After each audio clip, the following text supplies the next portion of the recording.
Okay, Ronnie, I'm ready to start motion station forward. Doctorants et docteurs voient l'actu. We think that the NTA is out of the trust, so you can relax a little bit with it. Okay. C'est Focus Actu. Hey, for you guys, take one moment and look at the overhead window. Bonsoir Anthony. Bonsoir Barbara, quel plaisir de te retrouver. Plaisir partagé. Du coup, tu parles, encore une fois, tu vas nous parler un petit peu de politique, mais pas de la même manière. À échelle un peu plus large cette fois, plus nationale. Bah écoute, je te laisse présenter un petit peu le sujet. Oui, je te remercie. Et c'est toujours la même musique que l'on retrouve. Ainsi, à chaque élection d'un nouveau président, les superlatifs pleuvent comme les averses sur la chaîne des puits. Un ancien politique avait même théorisé ce syndrome. La presse lèche, lâche, puis lynche. Alors que les premiers pas d'un nouveau locataire de l'Élysée débutent par un tapis de rose, elle se termine dans un lit d'épines. Emmanuel Macron constitue une exception. Le 8e président de la 5e République n'était pas encore investi que les jets de tomates commençaient. Des commentateurs insistent sur le parcours d'un petit prodige. Un élu brillant qui brise tous les dogmes. Aucun mandat, pas de parti, mais là où il passe, personne ne l'attendait et il réussit. Mais de nombreux commentaires mettent l'accent sur ce côté un peu plus sombre de l'homme. Absence d'expérience, score plombé par une forte abstention, élection par défaut pour barrer la route à Marine Le Pen, ces jugements ont une part de vérité. Emmanuel Macron doit sa victoire au Front National. Les Français n'ont pas vraiment adhéré à un projet et il faut l'admettre, les électeurs ont essentiellement exprimé un vote utile. Si on résume, au premier tour, une majorité de votants ont sanctionné un François Fillon plombé par des affaires et un candidat socialiste miné par le bilan de François Hollande. Au second tour, c'est le rejet de Marine Le Pen qui a boosté le bulletin de vote Macron. Malgré tout, cette élection reste hors norme. Son accession au pouvoir n'est pas une simple alternance. Depuis la première élection présidentielle au suffrage universel direct en 1965, le tempo est toujours le même. Une succession au sein de la droite, Pompidou après De Gaulle, VGE qui succède à Pompidou, Chirac qui se succède à lui-même et Sarkozy qui remplace Chirac. Ou un coup de balancier, droite-gauche, gauche-droite. Chirac après Mitterrand, Hollande qui chasse Sarkozy. Mais ce schéma cesse avec Emmanuel Macron. Les deux principaux partis qui se partagent le pouvoir depuis plus de 30 ans ont été exclus de la scène. Dans le feu de l'action, on peut oublier ou banaliser ce fait, mais en fait, il reste majeur. Après plusieurs mois de campagne, une certaine saturation peut gagner les esprits et brouiller le regard. Néanmoins, l'arrivée à l'Élysée d'Emmanuel Macron dépasse largement les péripéties de la campagne et les résultats de l'élection. C'est un véritable événement historique. Il est difficile d'en mesurer l'ampleur et la profondeur à l'heure actuelle. Mais une chose est certaine, la victoire d'Emmanuel Macron redessine notre paysage politique. Depuis des décennies, nous vivons sous le règne du bipartisme. Deux partis structurent notre vie publique. Un début de tripartisme s'était mis en place, on s'en rappelle, avec la poussée électorale du FN dans les années 2010. Mais globalement, la France marche sur les mêmes jambes, et il faut l'admettre, alors que Emmanuel Macron brise cet équilibre. Cette rupture inaugure peut-être une recomposition, mais moi je dirais plutôt que c'est d'abord une décomposition du système politique traditionnel. Le départ d'Emmanuel Valls du PS et la proposition de service de Bruno Le Maire illustrent bien ce phénomène. Et ce n'est que le début. Le casting du gouvernement va se poursuivre et va poursuivre ce mouvement, droite et gauche. C'est la feuille de route d'Emmanuel Macron. Des figures de la fameuse société civile, on pourra en reparler, ont toujours émaillé, mais sans beaucoup de succès, les gouvernements de la Ve République. Mais Emmanuel Macron promet d'aller plus loin et de renouveler les usages et les visages.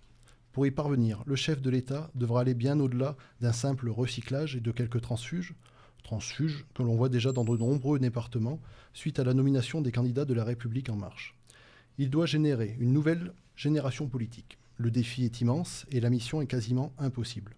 Pour moi, il n'existe pas de génération spontanée, mais Emmanuel Macron n'a pas le choix. Il ne peut pas se contenter d'un mixte mélangeant des anciennes étoiles de la droite et du PS.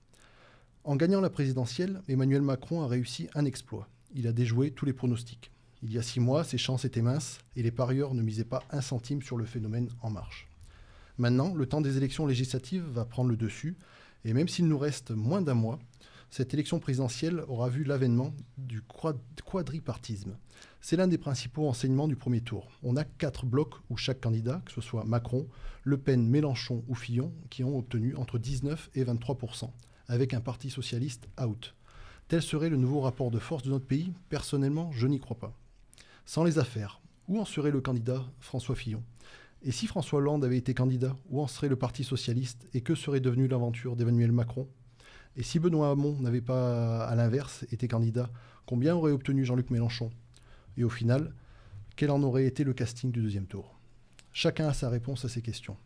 Elle démontre en tout cas que cette présidentielle, encore plus que les autres, aura été le fruit d'un cocktail de circonstances exceptionnelles. La photographie finale désignera davantage celui qui sera le mieux passé entre les gouttes, qu'elle ne figurera notre nouvelle géographie politique. Ce sont donc bien les élections législatives des 11 et 18 juin, et j'entends déjà le cri des sirènes du Front National se saisir de la date du second tour pour en faire un symbole, qui révéleront la réalité politique de notre pays. Le moins que l'on puisse dire, c'est que celle-ci s'avère très incertaine.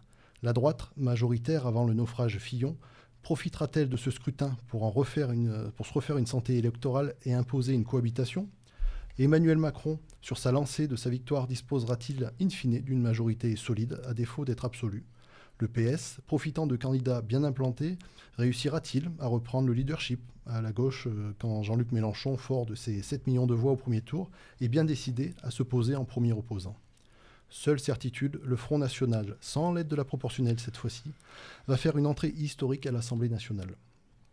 Si le nombre de triangulaires et de quadrangulaires s'annonce historiquement important en juin, impossible de dire que le PS, parce que son candidat n'a obtenu que 6% au premier tour, en sera systématiquement exclu.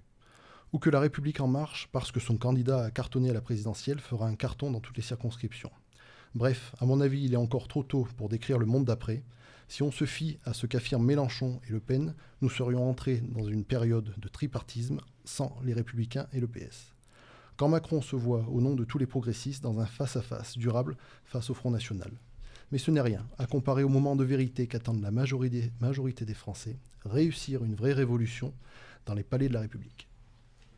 Alors, merci pour cet état des lieux complet. Est-ce que quelqu'un veut réagir en premier à des questions ou veut rebondir? Vous êtes tous en train d'hocher la tête et personne ne va se prendre le micro. Donc, Non, mais oui, plus que des questions, pour moi, la reconfiguration de Macron, c'est celle finalement d'une clarification de ce que faisait le PS sur ces 5 dernières années, c'est-à-dire plus ou moins une tendance à osciller entre une approche économique qui tend à rejeter un peu la marchandisation de la société, le libéralisme économique, et finalement une autre frange du PS qui disait non, on y va tout droit et puis on libéralise. Et on voit bien qu'au fil de ce quinquennat, avec Benoît Hamon, avec Arnaud Montebourg et de l'autre côté plutôt avec la ligne Valls, on a eu 2 lignes du PS qui effectivement n'étaient pas réconciliables. Et je crois que finalement l'avènement de Macron, c'est juste ça, c'est ce qui devait arriver. Ensuite, deuxième point, effectivement, sur Jean-Luc Mélenchon, moi je ne crois pas une seule seconde à ce que ces candidats fassent 19%.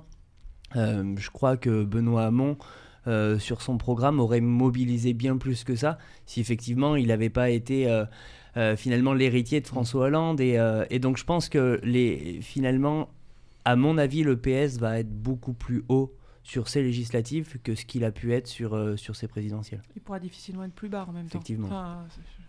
Non, mais il faut être réaliste. Il peut difficilement être au-dessous de 8% sur les législatives, ou alors ce serait encore un phénomène choc sur l'année 2017, ça ferait beaucoup. Le ressenti, je trouve sur le terrain, c'est qu'il va y avoir un retour dans les bases. Que ce soit le PS ou les Républicains vont remonter en puissance, à mon avis. Enfin, moi, c'était une remarque de toute autre nature. Je trouve que cette campagne aussi, c'est un peu l'apogée de tous les moyens et toutes les sociétés de communication qui, depuis déjà quelques années, sont derrière les candidats, les présidents, etc. Et que là, on a, avec notamment aussi des analyses de données, les fameuses big data, et puis tout un tas de stratégies de communication. C'est vraiment l'avènement et la réussite de ce genre de science, si on peut dire, dans le personnage de Macron. Et je crois que depuis hier et aujourd'hui, alors je ne sais pas exactement toi quelle interprétation tu en as, mais il y a un jeu sur la communication qui s'établit un peu entre ce nouveau président et les médias, que ce soit le fait de retarder l'annonce du Premier ministre en jouant avec un Premier ministre qui se cache à l'Élysée avant de se dérober et puis de revenir, et aujourd'hui le report encore de l'annonce du gouvernement à demain, comme si finalement Macron veut montrer qu'il a la main sur toute la communication vis-à-vis des journalistes. Et surtout qu'il maîtrise le temps. Et ça, il l'a dit, il l'a sous-entendu, et les retours que j'ai de Paris sont très importants. Il veut redonner un peu plus de temps au temps, ça rappelle un certain président de la République, et montrer qu'il est le maître du jeu. Oui, c'est ça, je pense qu'il pense qu'il joue au risque, là, Mais la question, c'est jusqu'à quand il va jouer, puisque les législatives vont quand même être très décisives sur la manière dont il va pouvoir, alors pas gouverner, en principe c'est le Premier ministre qui gouverne et non pas le président, même si on l'oublie trop souvent, mais comment en tout cas il va pouvoir mener la politique et comment son chef de gouvernement va pouvoir aussi mener sa politique. Je pense que l'enjeu sera quand même Et de quoi sera très composée différent. cette fameuse majorité présidentielle dont certains se revendiquent sans être de la République en marche, que ce soit de droite ou de gauche.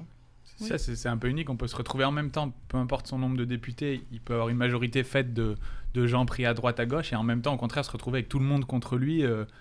Si chacun joue le rôle d'une opposition parce qu'il n'a pas la même étiquette que lui, c'est assez unique, je pense, dans cette manière de voir la future opposition. Ça rappelle un peu la cohabitation qu'on pensait essayer de faire disparaître finalement en mettant à 5 ans le mandat présidentiel. Il y avait quand même cette volonté de mettre un mandat présidentiel de la même durée que le mandat législatif. Finalement, est-ce qu'on ne revient pas à...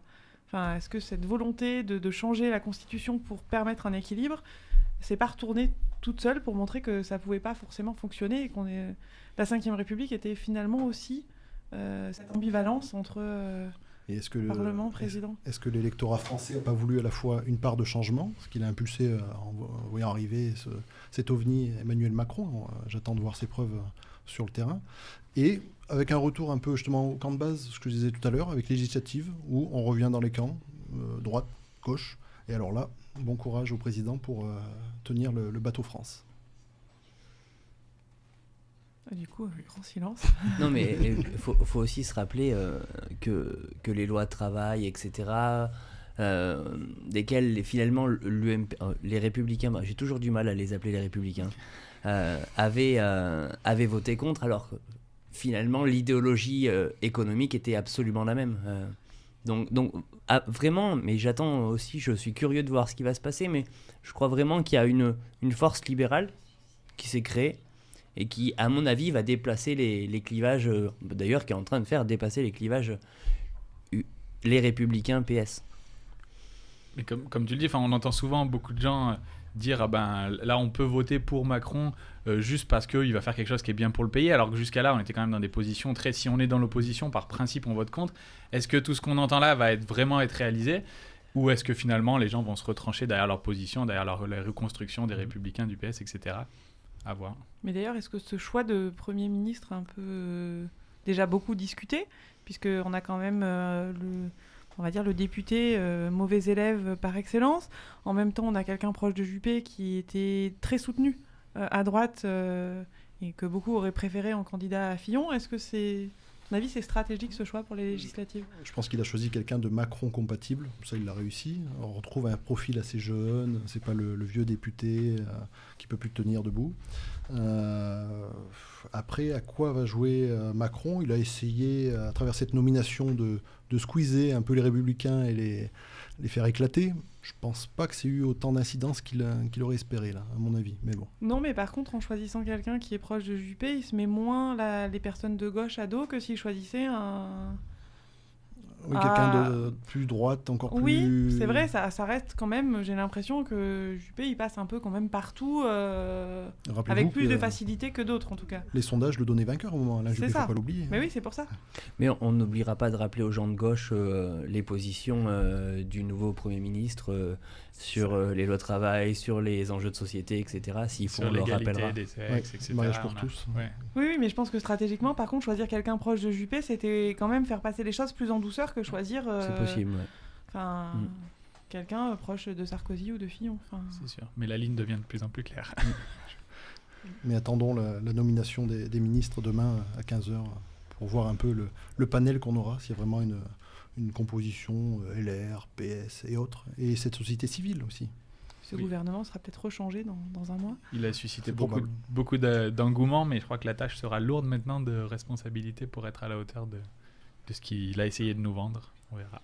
Et puis juste un point peut-être sur la société civile, parce que ça me fait assez rigoler.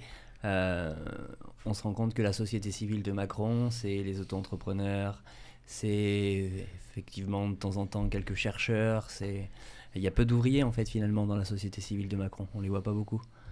C'est ce qu'on appelle les gagnants un peu de ce monde actuel, effectivement. En tout cas, merci à tous pour toutes ces interventions. Donc je vous invite en tout cas tous à suivre la composition du gouvernement telle qu'elle sera demain et telle qu'elle sera dans un mois et demi, puisqu'il est probable que ce ne soit pas la même. Et puis peut-être qu'on fera le point à ce moment-là. En tout cas, merci pour cet éclairage et puis merci pour vos interventions. Et surtout, n'oubliez pas d'aller voter.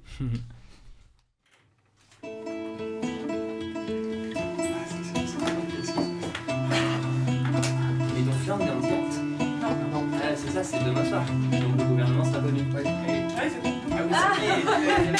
J'ai pas pensé. Enfin, si jamais le.